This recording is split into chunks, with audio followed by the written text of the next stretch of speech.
It's time for Friday night football action. You're watching the End Zone, presented by the Dozier Law Firm. Here's your host, Bill Shanks. And good evening, everyone, and welcome to the End Zone, brought to you by the Dozier Law Firm. I'm Bill Shanks from the Telegraph and Fox Sports 1670 AM in Macon. Hard to believe, but it's week 9 of the high school football season. We're winding down the regular season. The playoffs start in 3 weeks. Tonight we've got some big region games in Warner Robins, Millersville, Fort Valley, and our game of the week is the classic in Macon that is always entertaining, Stratford at Tadnall.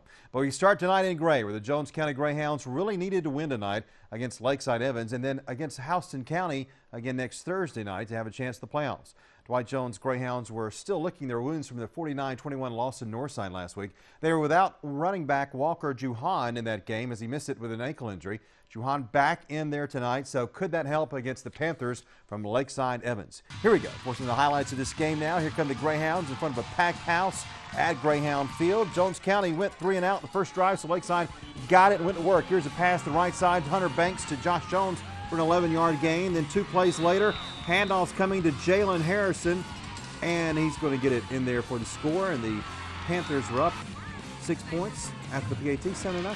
Here's our 5-star drive of the week right now. Jones County goes to work. Anthony Parker rolls right, hits Landon Vaughn.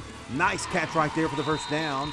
Then next play, handoff to Walker Juhan. He had a really good game tonight. Look at this run. Hands it off, cuts back inside. Look at him.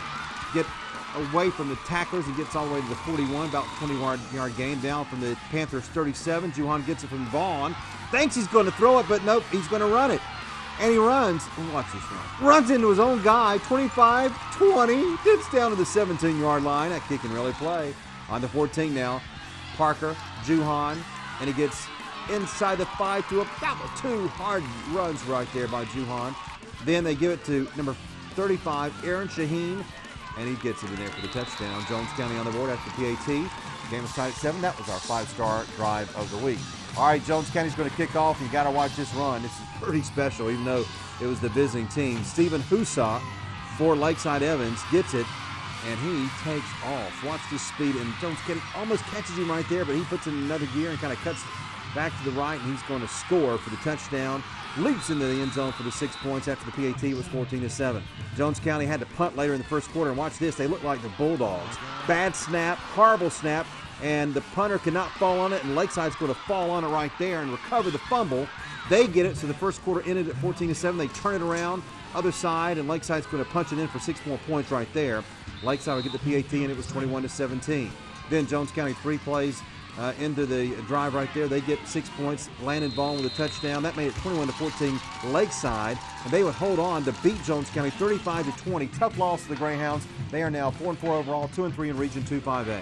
Now to Warner Robins. The Demons hosted Grovetown tonight at McConnell Talbert Stadium. Here come the Demons, and they were already up 7-0 when Grovetown got on the board for their only touchdown. Justin Deers with a great run for the Warriors, and he is going to go with a touchdown, 41 yards. Visitors on the board, 7-7. Demons with the ball now in the Grovetown 44, handoff to Danny Height Jr. This kid can really play. Watch this right here. Scoot through. They can't get him. He's going to score. Demons retake the lead. 14-7 is the score after the PAT there. Then a little defense coming for the Demons. Grovetown's quarterback tries to pass it, but Reggie Gordon is going to get the INT right there for Warner Robins, and that would get them back on offense. Great play there. Then from their own 45, handoff, Jaquan Burns. And he's going to get a great run right there. Cut back to the right side, avoids that guy, and gets another first down, 26-yard gain. They change directions for the second quarter. Then Terry Harris, running back, scores right there. They would miss the PAT. It would be 20-7 Demons. More defense now for Warner Robins as Grovetown would put the ball on the ground this next play, and Shamir Mitchell will recover it right there. Put the Demons back in business, and it didn't take long. Caden Johnston drops back. You got to watch this coming up. With a nice throw here. Here it is right here. Watch this. It's going to be another touchdown to Blake Davis, and he's going to leap into the end zone for the score. Warner Robins up comfortably. They win 59-10, so a good comeback win for them after losing last week. They'll play Northside. That'll be a big one next week. Still to come, we'll get a big game in Millersville between Baldwin and Mary Persons, plus our game of the week. We'll have more of the End Zone right after this. Welcome back to the End Zone. The hit of the week is brought to you by JT Hanna Promotions. Thanks for staying with us on this chilly Friday night in the Mid-State. Perfect football weather, I guess.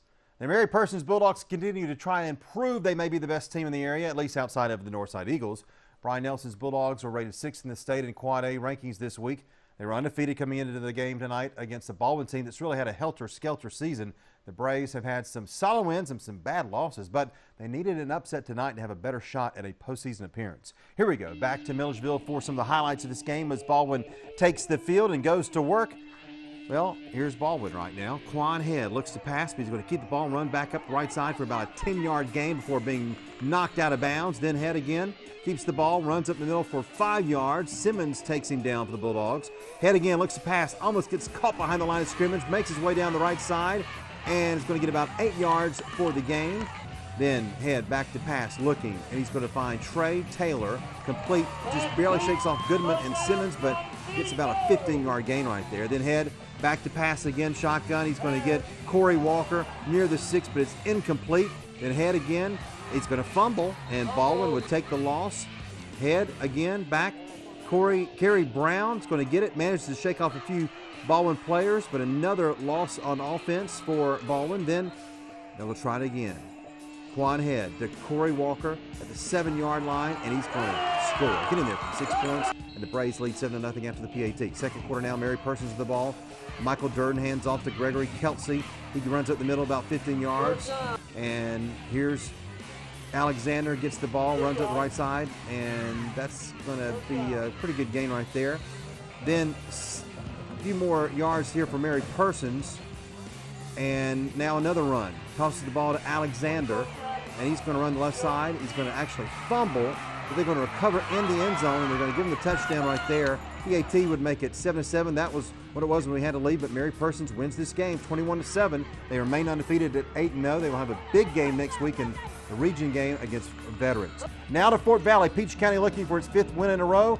Pike County in town, and a spooky night there. Here come the Trojans, and here come the visitors from Pike County. Pirates first possession now, and they're going to have their quarterback Tyler Gregory dropping back. A good defense there by Peach County. Now the center is, this looks like Georgia again. Uh-oh, that's not good. And that's going to be a good thing for the Peach County Trojans. That's 2 points. Peach gets the ball back now. Passing play here, Greg Williams to Nicholas Searcy. He's going to get all the way down to the 40-yard line. Then Searcy, one of the great players here in Middle Georgia. Nice run here, cuts back. Look at those cuts, pretty good right there. To the right side, gets down to about the 31. Then Searcy again, handoff. Left side, cuts back up and gets in there for the score. After the PAT, that made it 9-0 Peach County. Peach County now with the kickoff here. Line drive kickoff, and Pike County is going to try to run up the middle, but they're going to fumble the ball. Chavaris Hart is going to recover for Peach County, and it will not take them long to get the 6 points. Greg Williams on the quarterback sneak gets it for Peach, and there they go. Here comes our hit of the week. Pay attention. Keyshawn Lowe. Boom! Oh, man! Rock them ribs, baby. That hurt right there. There's our hit of the week. 17-0 to score. They got the 2 points, by the way, after a failed drive by Pike. Peach gets the ball back. In the second quarter, a few plays later, Searcy runs the ball in for another touchdown right there. That made it 24-0. Then Pike gets the ball on offense, comes alive. Gregory shuttles to Oglesby there, and then they will finally get a touchdown, get on the board there for Pike County. For Peach, or against Peach, but this was all Peach County. 38-14 is the final score. Trojans hold on to win, and they are now 6-2, 4-0 in the region. They play at Carver Columbus next week. Our 41 First Alert Weather App Game of the Week. Stratford and Tattnall is up next. You're watching the End Zone with Bill Shanks on 41 NBC. Welcome back to the End Zone. The Drive of the Week is brought to you by 5-Star Automotive. Could not really set up a better matchup for our Game of the Week tonight. Stratford and Tattnall, always a good game, regardless of the records. But tonight, this was to show which team could perhaps be in line to be the favorite going into AAA's playoffs. Tattnall had won 4 games in a row under new head coach Clint Morgan, while Stratford had won 3 games in a row under new head coach Mark Farabah.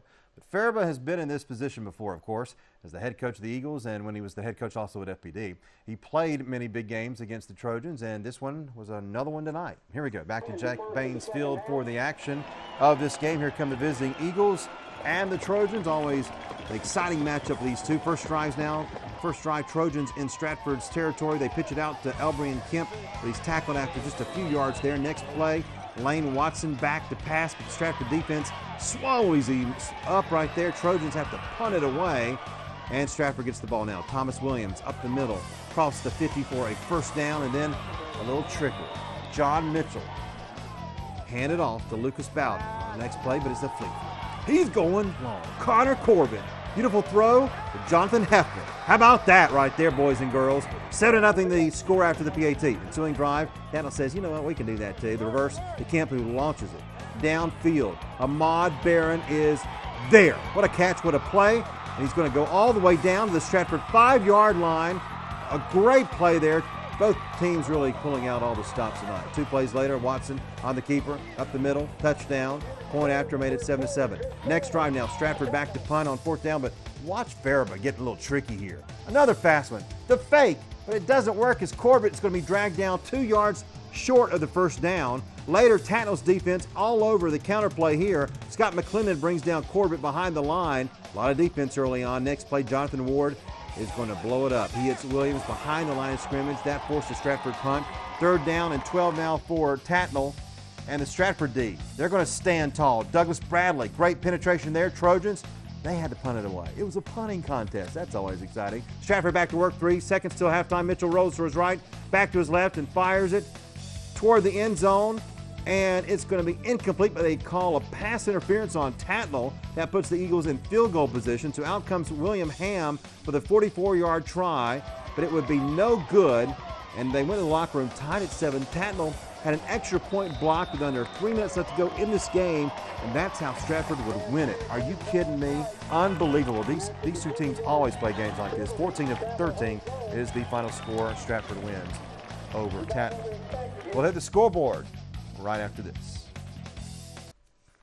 Please join me every weekday afternoon from 3 until 6 for the award-winning, well, not really, Bill Shanks Show on Fox Sports 1670 AM in Macon and online at foxsports1670.com. Plus, check out our morning show with the one and only Chucky Olson and Daniel Shirley from the Telegraph every weekday morning from 7 until 9 a.m. All right, let's hit the scoreboard, see what's going on. Some wild games tonight around Middle Georgia. We start with John Millage all over Windsor tonight, 45-21. The Trojans have now won 8 games in a row. They finished the regular season against Gatewood next Friday night. Windsor now 0-9. Westfield, big win over Bullock tonight in Statesboro, 41-0. They have now won 7 straight games. They host Tift area next week. Mount DeSales all over Trinity at home tonight by the score of 20-3. The Cavaliers started the season 0-5. They're now 3-0 in the region, and that will set up their big game next week against Stratford. Houston County is on a roll. They continue to play well. They win 20-9 over Evans. That comes after their win over Warner Robins last week. They host Jones County next Thursday. Northside, no surprise here, all over Greenbrier, 41-7 the final. They have now won 39 straight regular season games. They will play at Warner Robins next week. Rutland all over Howard tonight, 47-14. That snaps a 3-game losing streak for the Hurricanes, and the Huskies have now lost 6 straight games. Veterans, this is a good football team here, 31-21 the final score. They have now won 5 straight games. They are at Mary Persons next week, which will determine the Region 2 Quad A champion. Carver all over Central, 48-13. The Chargers are now 1-7. Henry County beats Southwest 42-32. The Patriots are now 0-9. Waco all over Thompson tonight, 55-12. The Golden Hawks are 8-0.